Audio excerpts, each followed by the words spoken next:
Hey everybody, welcome back to the Cows channel for yet another edition of a show I actually like making a lot, which is A Cow's Opinion.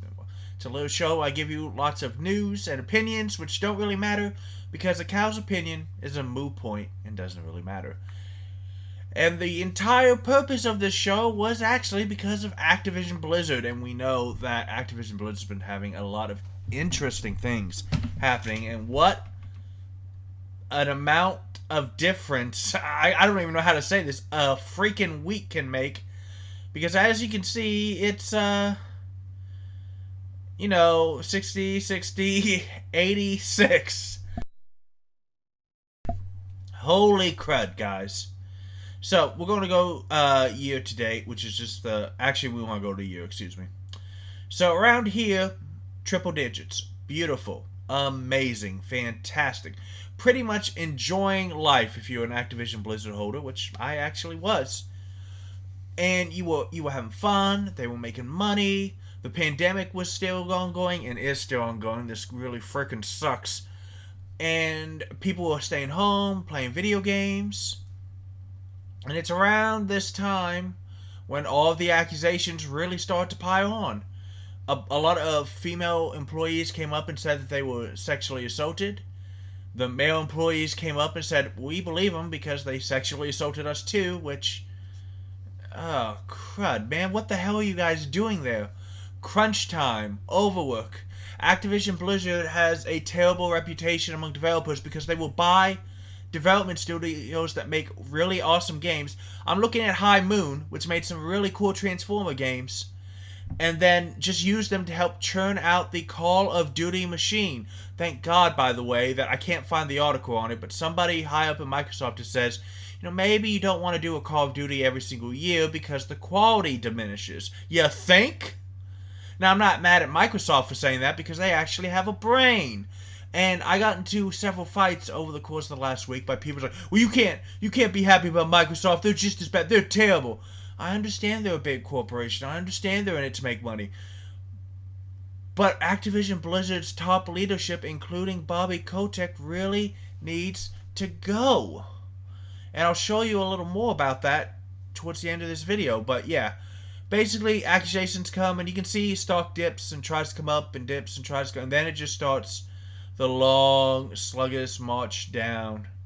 If you bought down here, you're pretty happy because that's only a month. And it's gone up into the low 80s. The sale price is $92 a share. Now, I'm sorry, it's 95 actually, which is almost $70 billion. I believe it's 68.7 billion with a B, billion with a B. So, why is Microsoft doing this? Well, because, as we covered in our previous video, Bobby Kotick and his board are stubborn enough to want to stay, but don't understand how to right the ship. They've had a talent exodus, the likes of which I can't believe the company is still able to perform. There are rumors coming out of countless delays when Kotick and other executives at the top of Activision Blizzard would pull people off for months of extra crunch time. Overwatch 2 was the example. I can't find her quote, I'm sorry, but there's a developer there and she's been talking about in tweets that, hey, you're the reason Overwatch 2 doesn't come out because you keep making everyone go back and make more stuff for Overwatch 1 so you can have better short-term stuff. Diablo 4 delayed for years, as well as mind-numbingly bad decisions since Activision started taking over Blizzard a lot more. Instead of giving them time to make things, they want them just churned out. Let's make crappy mobile games. Let's team up with the Chinese developer that ripped us off and make a crappy mobile game and then not let people play it on their PC. Because, don't you have phones? That is a meme that will live forever. So now it went all the way down here. And Microsoft came around and said, hey, Activision Blizzard, you got a lot of cool stuff over there and some really talented people. How about we just buy them for close to $100 billion? And that's when Bobby and his cronies saw the light. You see, if the company goes bankrupt, they get nothing. But I know at least Bobby has little addendums, little bitty clauses in his contract, which plenty of people have covered. that show that whether he retires or is fired, he gets a golden parachute. And he owns a lot of stock. So $95 a share sounds pretty damn good to this guy who probably realizes that if he's ever going to get to work in the game industry, he's going to need to take a long break. Same thing with, usually your corporate board keeps the CEO from messing up this badly. But Bobby has put his friends in as the corporate board holders, so nobody's looking out for the stockholders. Or more importantly than any of those groups, nobody was looking out for the consumers, the gamers who helped them build this empire, and have been getting screwed. Warcraft 3 Remastered is not a remaster when it looks like garbage and plays stupid, and has the Battle.net thing taken off. It's ridiculous. It's all I can do from not shouting right now, because as you can see here in the bottom right, it's a little late and it's also pretty friggin' cold. Oh, that's a lot of news that we don't care about. So I wanted to look at some new stuff that's happened between Tuesday, when I had to make the video because you woke up and Activision Blizzard was sold.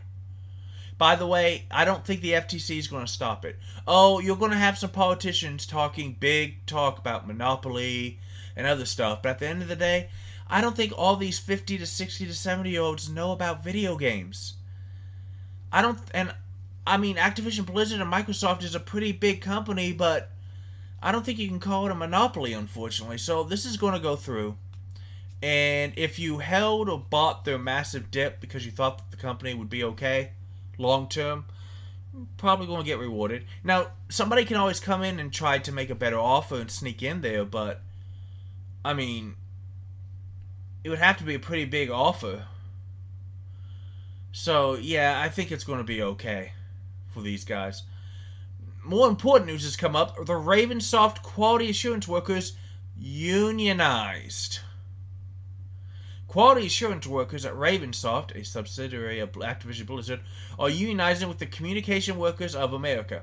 If you're wondering why they're unionizing with those guys, it's because there are no such things as game unions in this country as of yet. Will there be? Don't know, but these guys are unionized now. So they've been on strike since early December after Activision Blizzard denied new contracts for 12 members of the team. The strike of several dozen workers has no end date, and management has not yet responded to the demands. So basically, these guys are possibly a monumental shift in the game industry. Now, I'm hopeful because, guys, unions aren't perfect. You can just look up GM and see all the federal charges that have been brought up to their union about theft and a lot of corruption in there. But there's nothing wrong with trying to make sure that your workers have a fair deal. There's nothing in here. And knowing that a union can be just as bad as a corporation does not necessarily mean it will be as bad as a corporation. So if you think that you can make a good union, you should have the option to make a good union. There's nothing wrong with it. And now, for those of you not living in America, unions have traditionally, in the last several decades, been massively declining in power. They used to make up a massive percentage of workers in this country. Now, I don't think even 1 out of 10 are unionized, just because they've lost their power. There's a whole political, socio, and economic reasoning as to why all that stuff happened. Big business made it go away. But we won't get into that right now.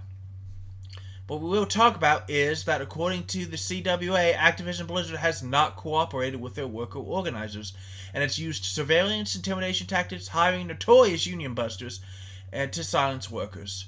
Now, we all do remember that earlier in this year, Activision Blizzard hired a law firm to supposedly, air quotes that you cannot see me doing because you don't want to see the cow's face, air quotes, help with our transition to make things better for our employees. But when you looked up that law firm, it wasn't about worker retention. It wasn't about fixing social problems, or like they said, it wasn't about even fixing corporate problems and morality problems.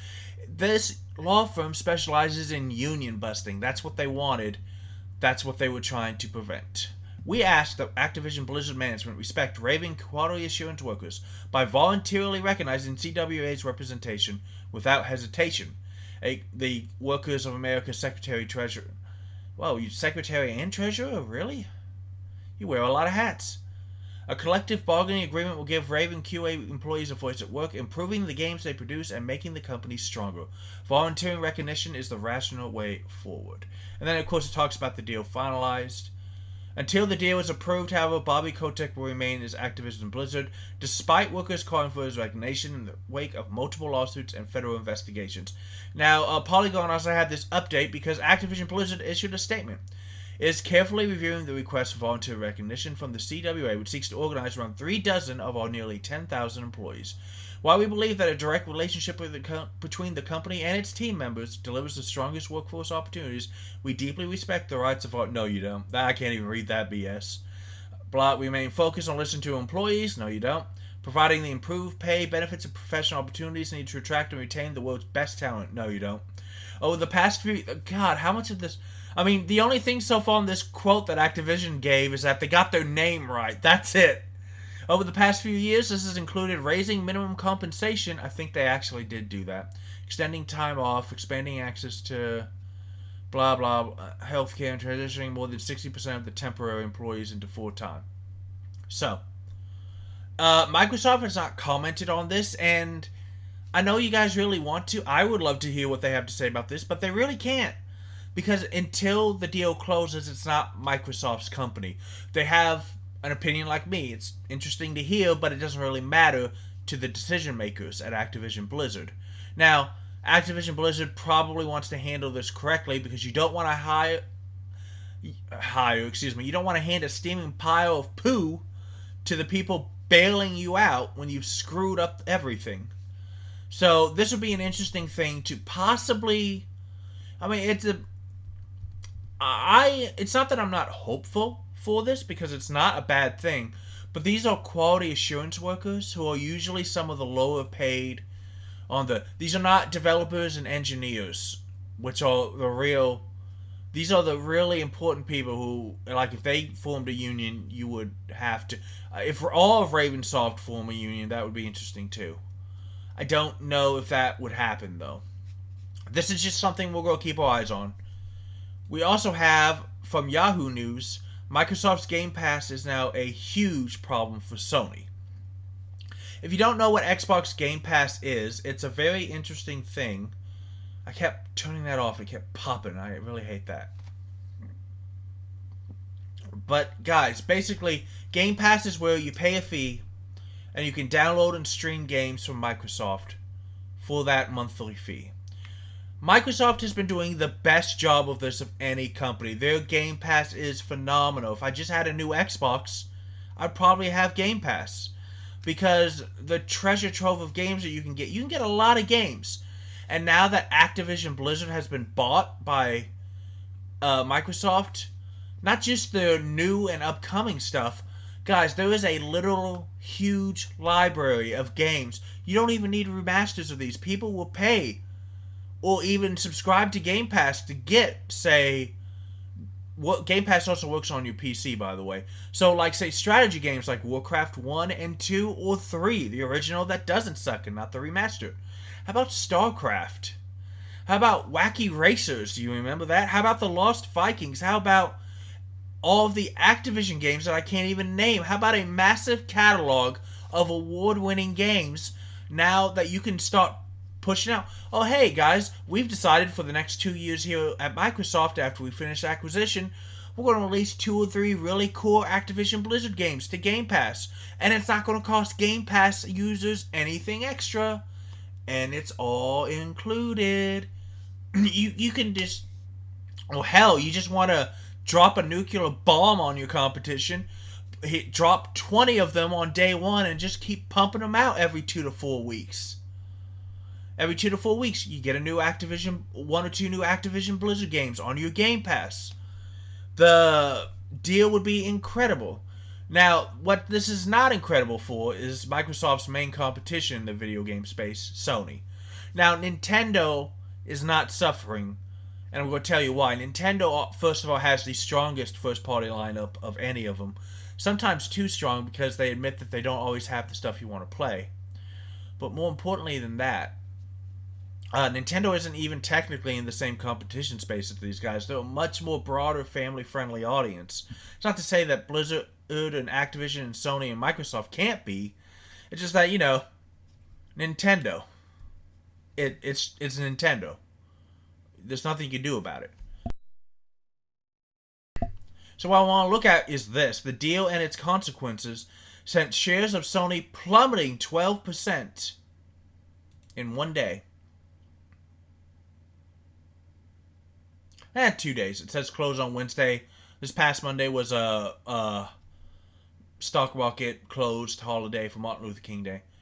But losing access to Activision franchises isn't the only thing they have to worry about. More troubling is, like I said, the upcoming Game Pass subs. It's a powerhouse, guys. They have 3 tiers, so both of them start at $9.99 a month, and you have the option to download and play 100 games, including their new releases. And then the Ultimate Game Pass starting... So probably, like, if you want to pay monthly, it's $9.99 or $14.99. Like almost every other streaming or download service, if you do a year or longer, there's probably a decent little break because you're guaranteeing the revenue. At $14.99 a month, you can play your games on your Xbox or PC like here. Or you can stream, which I've more or less Netflix for gaming. I've always thought that was cool. That, you know, if you just want to download stuff on your Xbox or your PC, you don't need it. But if you want to stream games, if you have a massively cool internet connection, go ahead and do it. And do it on anything. Now, cloud streaming is the end-all, be-all goal for game companies for years. Because it would be amazing. The reason why Stadia has failed is that the internet in the entire world is not really open enough or good enough yet to allow a massive amount of game data to stream. Now, Sony has its own PlayStation Plus, which allows you to play console games and download and stream games, but not on your mobile device. Oop. That's not what I meant to do.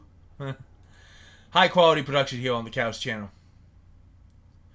But their new catalog is going to box out their cloud dreams. And now Google and Amazon and Nvidia are working on games too, but they just don't have the...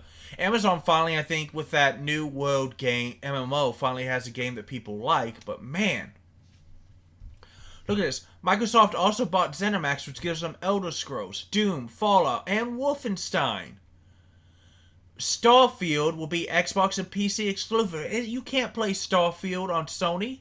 And there's no telling what the company would do with Activision Blizzard franchises when the transaction is finalized. Microsoft has to make back that $70 billion after all. And if you cut Sony off, then, you know, you're going to push more people to... Even if you don't make them buy Xboxes, they're going to buy the stuff on the PC. Lots of people have PCs nowadays and laptops that can game. So yeah, maybe you're not buying an Xbox, but you're going to use the Game Pass, and you're going to send Microsoft up to $10 to $15 a month. Guys, that's $120 per head minimum. Now, you might not think, well, that's nice, but that's only a couple games. $120 a head from 1 million gamers, and there's a lot more than 1 million gamers in just America. But $120 a head for 1 million people is $120 million in bonus revenue. That's a lot. Not to mention the damage that you're doing to your competition. And yeah, Sony has been outselling for years. It doesn't really talk about the ones because of short supply right now, but Sony expects Microsoft, also from Polygon. Polygon doing work for me today. Thank you so much. But Sony expects Microsoft to keep Activision games multi-platform. The Call of Duty franchise is the biggest question for the future. We expect that Microsoft will abide by contractual agreements and continue to ensure Activision games are multi-platform, a Sony rep told the Wall Street Journal, trying to stop that 12% stock plummet. And this is also in line with Microsoft Gaming CEO Phil Spencer writing on Tuesday that Activision games are played on plenty of different platforms, and Microsoft plans to continue to support those communities moving forward. So what happens to Activision games on PlayStation once those contractual agreements are up? Well, they are going to keep some, and some content will be exclusive. And that's probably what I would expect. It's easy to keep the old content and then just say, hey, you know, this new hot Activision or Blizzard game, it's only coming out on your PC or Xbox. You can't buy it for your PlayStation, so But don't worry, your old stuff still works. And I expect them to do that. Especially with, like, Xbox owns Minecraft now. But you can still freaking play Minecraft on Sony consoles. It doesn't affect anything. Now, here's what is interesting. It's like, plans to continue to support the community moving forward can mean a lot of things.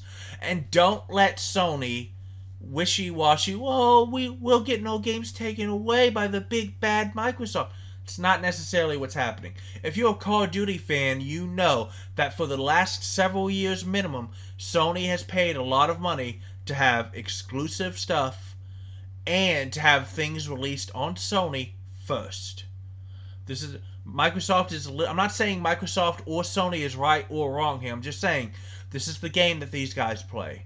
Sony paid Activision Blizzard a lot of money to get exclusive stuff for their Call of Duty game, as well as, hey, release the battle maps at least a week early on us, and we'll give you $50 million to try to make sure that if you want to be a serious Call of Duty player, you gotta do it on Sony.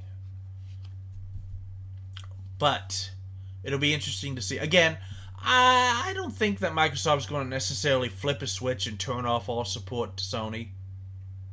In fact, that would be it doesn't make any sense. Minecraft alone probably makes them a ton of cash. I suspect that a lot of the really great Activision Blizzard stuff going forward will be Microsoft and PC exclusive. And that's, but I would expect Call of Duty's probably going to remain multi-platform. It sells anything that they know is going to sell tens of millions of copies on Sony. I mean, Sony has to pay Microsoft the developer fee. Microsoft's going to get money off of Sony games. That's a nice little twist of the knife to your competition. I put it in a cut because I was halfway through my ending, and then I remembered that one other big thing happened this week, and that's Bobby Kotick, or Kotick, or Stupid, whatever you want to call him, reportedly turned up late and left early from a meeting meant to reassure employees. All the fear and anger felt is still tied up in Bobby and what harm he will inflict until the torch is passed. So basically, anytime a company buys another company, the people at the company that are being bought can be rightfully scared. Are they going to suddenly downsize? Now, in this case, I don't think that Activision Blizzard employees have a lot to worry about. So many of them have left that the headcount's a little low already. As well as they've released a lot of talent over the last couple of years, possibly to get ready for this. And then Microsoft is like, we need to ramp up production and we need more people. It'll be hard to get some of these people to come back because they've already formed new game development studios and are looking really good. But Activision Blizzard Bobby Kotick reportedly... It's late. I'm sorry, guys. Reportedly turned up late and left early from a fireside chat meeting meant to reassure employees. So the Washington Post, as per IGN, said this thing was supposed to last a half hour and lasted only 6 minutes when the CEO comes up 7 minutes late and then ends it early. Half the time? I've had this happen at a workplace thing I did once, and I'll go into that after this, but this will just let you... So basically, he was discussing a number of points, including the future of the company and his own status, and they become suspicious over potential layoffs after Kotick told him that the transition is going to be smooth because Microsoft is committed to trying to retain as many other people as possible. Now, during the meeting, he admitted that he would remain CEO of the company through the transition process, i.e. he's out as soon as this is done. Microsoft is going to keep this idiot around. He has no friends on Microsoft's board or shareholders. He is gone with his golden pair. The only thing that sucks is that it's impossible to get rid of Bobby without getting rid of his golden parachute unless the company goes bankrupt. And that hurts the developers and employees who really don't deserve to be hurt that way. So you know what? Just pay the demon to go back to hell, I say. Whatever. This is a company that I've now been here 31 years and nothing is more important to me other than my children than this company. What a lying pack of lies. Keeping it PG for you guys. I can tell you that my commitment is to remain in my role. Once the deal closes, I've committed to Microsoft I will stay as long as necessary. Translation, Microsoft has probably already told Bobby that on day one of the new regime, your services are no longer required. They've already said that they're going to be reporting to Phil Spencer. They're not going to need a CEO, or at least a CEO with that much power. One employee who wished to remain anonymous told the Washington Post after the fireside meeting they were optimistic over the deal but remained wary of Kotick. He likened Activision to be as important as his children, and I feel he will not let go of it. With no mention of the strike, the lawsuit, or any of the continuing issues, there may as well have not been a Q&A at all. We could have read a press release and slept an extra 15 minutes. Now, over the past 12 months, shareholders, employees, and members of the Workers' Alliance have called for his resignation after the report that he knew about the alleged sexual assault and harassment allegations within company-owned studios and did not disclose information to the board, among many other things. So as to why Bobby would be that stupid, it's disturbingly simple. He thought he needed these people, these managers and lawyers and bean counters and developers who let power go to their heads and treated people like garbage.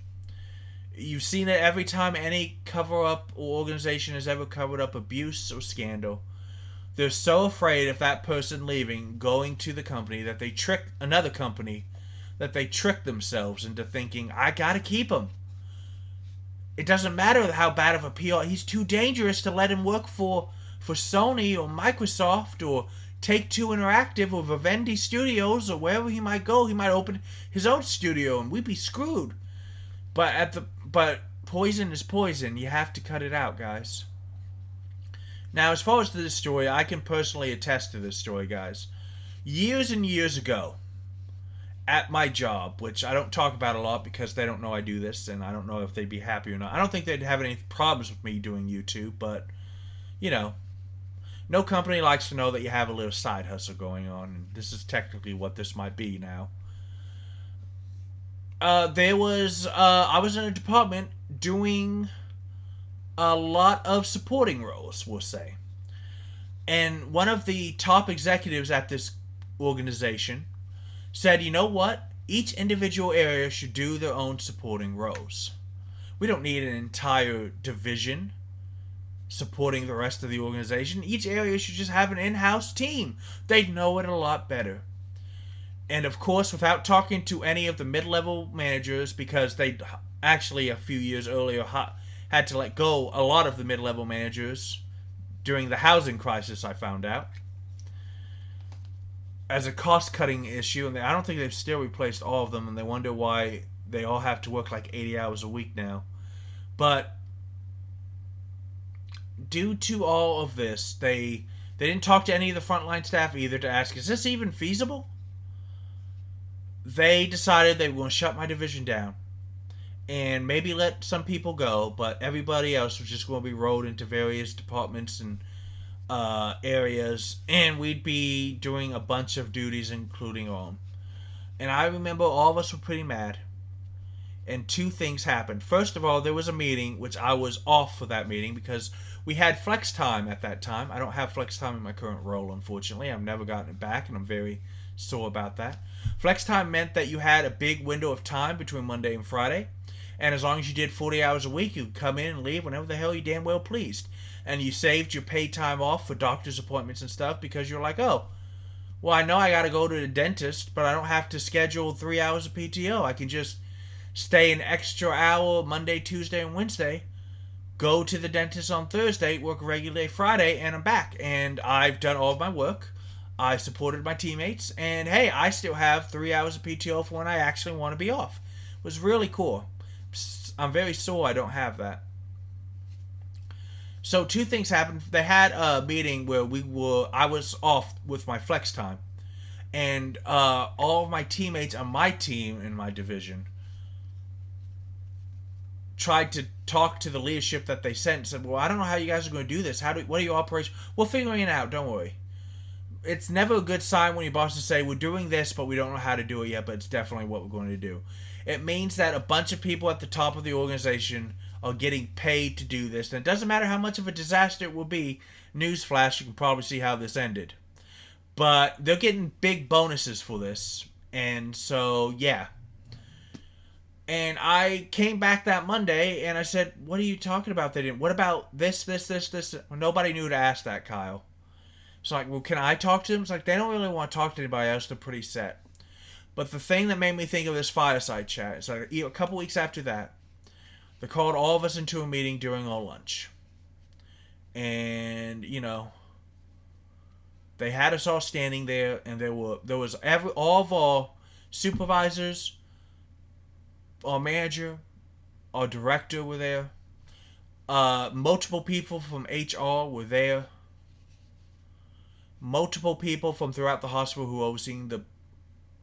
Gotta edit that out too. Multiple people from the company that were handling things were there.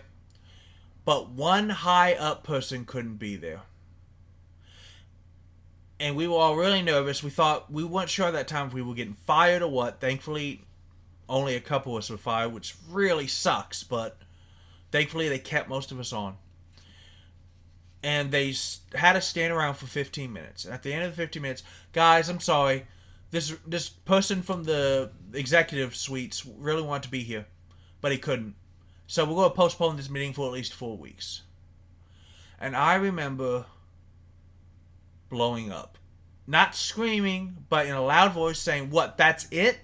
That's it? You guys aren't going to tell us if we're even fired in 2 weeks?"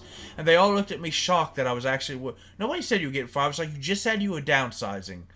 And now you're letting people go. And now you're telling us, is this just so that we can all have pink slips ready in 4 weeks? And they got really nervous and apologized. No, we need this work done. It's like, well, I don't know if I'm comfortable staying here. And I went back to my desk after that exchange in front of everybody. My inbox was full of my teammates and my supervisors saying, "Way to go, Cal." I was too scared to speak up. But I felt bad because my director, the woman who had hired me, who I have the privilege of working again now, because fate is weird that way at this company, and doing a really good job for her. I went and I told her, "I'm very sorry that I spoke out like that. I really feel strongly what I said was right, but maybe my timing and method was not." She said, "No, I agree with you, Cal." She used my real name. Nobody called me Cal, but... And she said, "I agree with you because that was not the way we should have done it. We should not have had you stand around for 15 minutes. You should not be worried about your jobs. You should not worry about all of this. We're going to get you answers." And she actually left and then came back after a while working. She had an opportunity to work elsewhere, and they hadn't really been nice enough to tell her what she was going to be doing. And now she's back and I get to work under her again. That's pretty cool. So I went to this other division, and if you don't mind me saying it, I was kind of a rock star. I worked my tail off. I had a good work ethic. I solved multiple big problems that they were having. Just knew I've always been pretty helpful. So I just have friends throughout the company in various areas that you wouldn't think. So when somebody's like, "I don't understand why this is happening," I have the weird ability to say, "I know somebody in that division or department. Let me send them a message to see what's happening. Oh, they say it's because of this, and it's going to be 3 days or 5 days." It's pretty good to have your entire company on speed dial when you need answers. They're just sitting there screwing up. And it's a very good... Because when people ask me for help, I always help them. So whenever I ask for, like, "Hey, do you know what's going on?" "Oh, not a problem, Cal. We love you, Cal. Here's the information for you, Cal." But yeah, I think that this is going to go well for the workers. I don't know if they're going to be in paradise after all of this. But yeah, basically I went to another division, and sure enough, a year and a half later, with standards across the company having fallen, because decentralization of very important functions just means that you have to have more people doing the functions, not less. It was ridiculous. I rejoined. I almost had a chance to be in charge of it, but they didn't get my sense of humor, apparently, which sucks, especially when the person who would go on to be in charge of the division they rebuilt is very nice, but she plays favorites, and it's why I don't work under her anymore, even though I was really helpful to her too. But yeah, so that is. I hope that this works out well for the workers. I think it is. I know that they're really worried about Bobby because he's been the boogeyman for so damn long. I don't think Bobby's going to stay there long term. I think Bobby's gone. Bobby's gone. Hallelujah. Bobby's gone. Guys, this has been A Cow's Opinion. It's been a rather long, rambling, somewhat rant as I try to keep you up with all of these happenings in Activision Blizzard. God knows what other stories are going to pop up. So, I hope that you all have enjoyed this. Leave a like and subscribe if you have. Leave a comment. Tell me what you do and don't disagree. It's okay to tell me what you disagree with. It's an opinion piece, guys. It's fine to have an opinion. And I'll see you guys next time. Let's all play some games and have a lot of fun. And I look forward to being able to play Activision Blizzard games again without feeling like a traitor. I'll see you next time.